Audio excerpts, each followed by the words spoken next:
Hello दोस्तों, स्वागत है आप लोगों का हमारे यूट्यूब चैनल महान सर में। और आज हम फिर लेके आए हैं आप लोगों के लिए हिस्ट्री के 15 बेस्ट क्वेश्चन।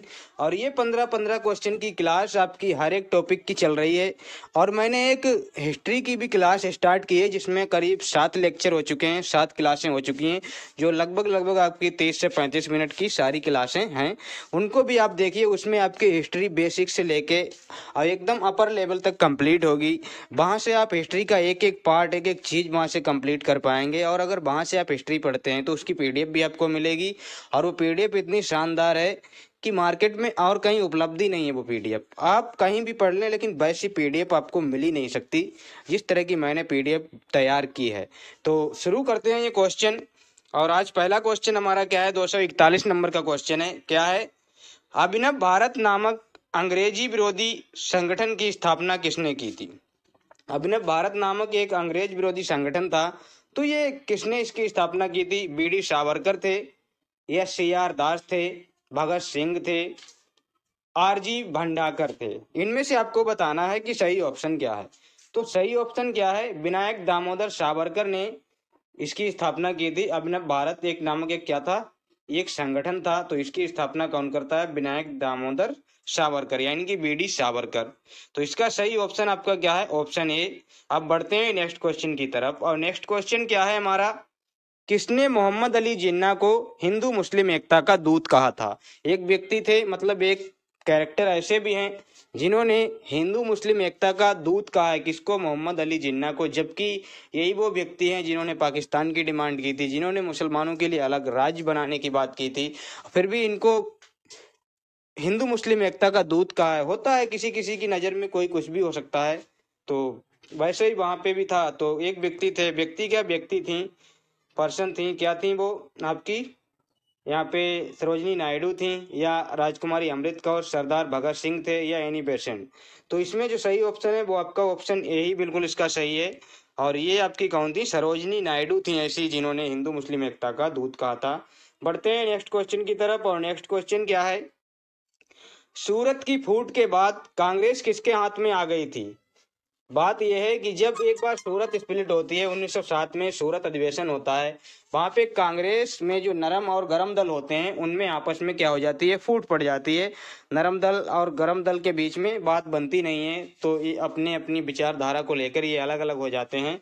तो उस समय फिर ये कांग्रेस किसके हाथ में आ गई थी? क्वेश्चन हमसे ये पूछा गया, गरम दल वालों के हाथों में थी, या नरम दल वालों के हाथों में थी, या फिर उग्रवादियों के हाथों में थी? तो ये आपकी कहाँ थी? ये आपकी थी नरम दल वालों के हाथों में रह गई थी। और जो गरम दल वाले थे इन्होंने अपना अलग कॉन्सेप्ट चेंज कर लिया था और वो एक अलग संगठन में काम करने लगे थे। तो सही ऑप्शन आपका क्या है? Option B. अब बढ़ते हैं नेक्स्ट क्वेश्चन की तरफ। और नेक्स्ट क्वेश्चन क्या है? राजनीतिक स्वतंत्रता राष्ट्र की प्राणवायु है। क्या है? राजनीतिक स्वतंत्रता, पॉलिटिकल आपकी फ्रीडम जो है, ये क्या है? राष्ट्र की प्राणवायु है, प्राणवायु। लाइफ एयर आपकी क्या है? नेशन की लाइफ एयर है। तो इसको किसने कहा था? ये मोतीलाल नेहरू ने ऐसा बोला है क्या? क्या अरविंदो घोष बोल के गए हैं, या महात्मा गांधी बोले हैं, या फिर आपके व्योमेश चंद्र बनर्जी ने ऐसी बात कही है? तो इसका जो सही ऑप्शन है ये ऑप्शन बी है। ऐसी बात अरविंदो घोष ने बोली थी कि ये क्या है? राजनीतिक स्वतंत्रता राष्ट्र की प्राणवायु है, यानी कि ऑप्शन बी बिल्कुल सही होता है। अब बढ़ते हैं नेक्स्ट क्वेश्चन की तरफ। और नेक्स्ट क्वेश्चन क्या है? गदर पार्टी की स्थापना किसने की? ये गदर पार्टी लाला हरदयाल इसकी स्थापना करते हैं। कौन करते हैं? लाला हरदयाल। तो ये आप याद रखना, कौन करता है? लाला हरदयाल। और 1913 में इसकी स्थापना ये कर देते हैं, यानी कि ऑप्शन बी इसका सही जवाब है। बिल्कुल राइट जवाब है आपका ऑप्शन बी। बढ़ते हैं नेक्स्ट क्वेश्चन की तरफ। किसने ऑल इंडिया मुस्लिम लीग की स्थापना की? तो मुस्लिम लीग की स्थापना किसने की थी? ऑल इंडिया मुस्लिम लीग की स्थापना ये आपका एक सलीमुल्लाह थे, एक आगा खां थे, इन्होंने क्या है मिलके मुस्लिम लीग की स्थापना की थी। और मुस्लिम लीग का जो पहला अध्यक्ष रहता है वो आपका आगा खां ही रहता है। तो इसका ऑप्शन भी क्या है आपका? बी बिल्कुल राइट जवाब है। अब बढ़ते हैं नेक्स्ट क्वेश्चन की तरफ। और नेक्स्ट क्वेश्चन क्या है? ये आपकी किस भारतीय आंदोलन का शीर्ष गीत बना वंदे मातरम? वंदे मातरम जो गीत बना था किस भारतीय आंदोलन के साथ, मतलब ये कौन सा आंदोलन था जब ये शीर्ष गीत बना था, मतलब उस समय ये गीत गाया गया था, वो कौन सा गीत था? वंदे मातरम। तो ये स्वदेशी आंदोलन जब चल रहा था 1905-6 में, मतलब जब वो क्या कहते हैं, आपका बंगाल विभाजन हुआ था, उसके बाद स्वदेशी आंदोलन आए थे।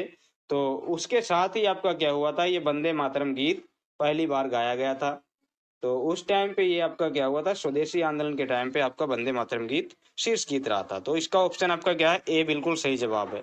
अब बढ़ते हैं नेक्स्ट क्वेश्चन की तरफ, और नेक्स्ट क्वेश्चन क्या है, निम्नलिखित में से किसे भारतीय अशांति के जनक के रूप में जाना जाता है। अब ये बताइए क्वेश्चन आप लोग कि ऐसा कौन व्यक्ति है जिसको भारतीय अशांति का जनक कहा जाता है। तो ये ऐसा कौन व्यक्ति हो सकता है दोस्तों, क्या महात्मा गांधी हैं, क्या दादा भाई नौरोजी हैं, या बाल गंगाधर तिलक हैं, या एओ हयूम हैं। इसका दोस्तों सही जवाब क्या है, बाल गंगाधर तिलक। इनको क्या है, भारतीय जो अशांति है उसका जनक के रूप में भी जाना जाता है, यानी कि ऑप्शन सी बिल्कुल सही है। अब बढ़ते हैं नेक्स्ट क्वेश्चन की तरफ, और नेक्स्ट क्वेश्चन हमारा क्या है, लाल बाल पाल त्रिगुट का कौन व्यक्ति भारतीय राष्ट्रीय कांग्रेस का अध्यक्ष हुआ। तो लाल बाल पाल ये एक गुट था, तो इसमें आपको बताना है कि कौन व्यक्ति भारतीय राष्ट्रीय कांग्रेस का अध्यक्ष भी चुना गया था, बताना है आप लोगों को। तो इनमें से लाल बाल पाल, इसमें एक व्यक्ति हैं लाला लाजपत राय। इनको क्या है, भारतीय राष्ट्रीय कांग्रेस का एक बार अध्यक्ष भी चुना गया था, एक बार नहीं बल्कि मतलब इनको अध्यक्ष चुना गया। अब कितनी बार चुना गया है ये तो मुझे भी कंफर्म नहीं है, वो हम हिस्ट्री पढ़ रहे हैं, उसमें आपको मैं डिटेल में बताऊंगा कब कब कौन अध्यक्ष हुआ है। तो सही ऑप्शन आपका सी है। अब बढ़ते हैं नेक्स्ट क्वेश्चन की तरफ, और नेक्स्ट क्वेश्चन क्या है, सिंधु सभ्यता का पत्तन नगर कौन सा है।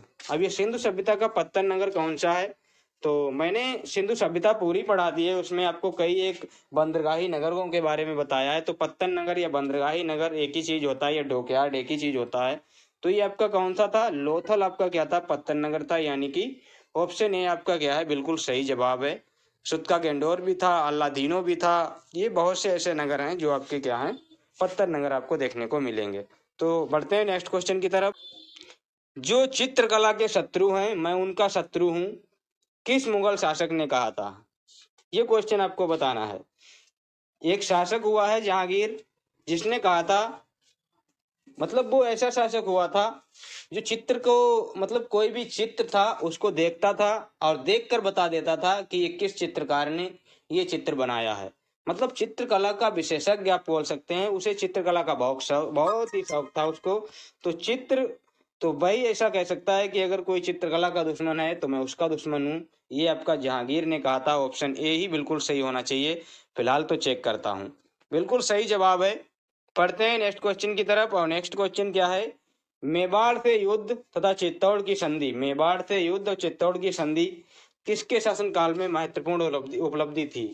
तो ये क्या औरंगजेब ने ऐसा किया था, क्या अकबर ने, नहीं, ये भी जहांगीर के काल में ही हुआ था। मेवाड़ और चित्तौड़ की संधि ये आपकी कहाँ हुई थी, मेवाड़, ये मतलब जहांगीर के काल में हुई थी, और ये बहुत बड़ी उपलब्धि थी इनकी। तो ऑप्शन सी बिल्कुल सही है।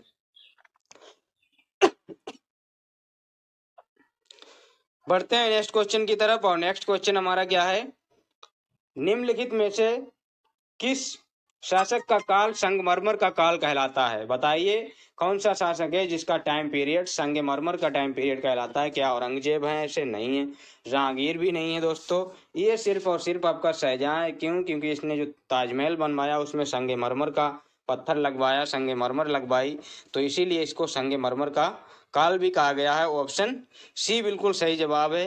नेक्स्ट क्वेश्चन, किस मध्यकालीन भारतीय शासक ने पट्टा एवं कबूलियत की प्रथा आरंभ की थी। तो आपको बताना है पट्टा एवं कबूलियत की प्रथा किसने शुरू की। तो पट्टा की तो मुझे याद है शेरशाह ने की थी, और जब पट्टा की थी तो कबूलियत की भी इसी ने की होगी। तो यानी आपका ऑप्शन क्या है, ए बिल्कुल सही जवाब होता है, इसका सही जवाब ऑप्शन ए। अब बढ़ते हैं नेक्स्ट क्वेश्चन की तरफ, नेक्स्ट क्या, ये लास्ट भी है तो इसको देखते हैं। और ये क्या है, राजपुताना के निम्न राज्यों में से किस एक ने अकबर की संप्रभुता स्वीकार नहीं की थी। तो बताइए ऐसा कौन सा राजपुताना है, कौन सा ऐसा राजपूत शासक है जिसने अकबर के आगे घुटने नहीं टेके थे। आपको याद आ गया होगा तो आप बताइए वो कहाँ के थे। तो वो आपके मेवाड़ के आपके कौन थे, महाराणा प्रताप थे, जिन्होंने कभी भी अकबर के आगे क्या किसी के आगे उन्होंने घुटने ही नहीं टेके थे। तो वो एक ही व्यक्ति हैं और वो बहुत शानदार व्यक्ति हैं, मतलब ऐसा वीर जिसकी अकबर भी मतलब क्या करता था, तारीफ करता था कि ऐसा व्यक्ति मैंने आज तक नहीं देखा है। मतलब हर एक व्यक्ति ने उनके सामने घुटने टेक दिए थे, लेकिन वो एक व्यक्ति ऐसा था जो उनके सामने नहीं टिका, मतलब नहीं झुका। तो कैसे लगे आप लोगों को ये क्वेश्चन? अगर अच्छे लगे हैं तो वीडियो को लाइक करें और चैनल को सब्सक्राइब कर दें और बेल आइकन को भी प्रेस कर लें ताकि वीडियो की नोटिफिकेशन आप लोगों को मिलती रहे। तो अच्छे लगे हो तो लाइक कर ही देना। तो मिलते हैं किसी नेक्स्ट वीडियो में, तब तक के लिए धन्यवाद।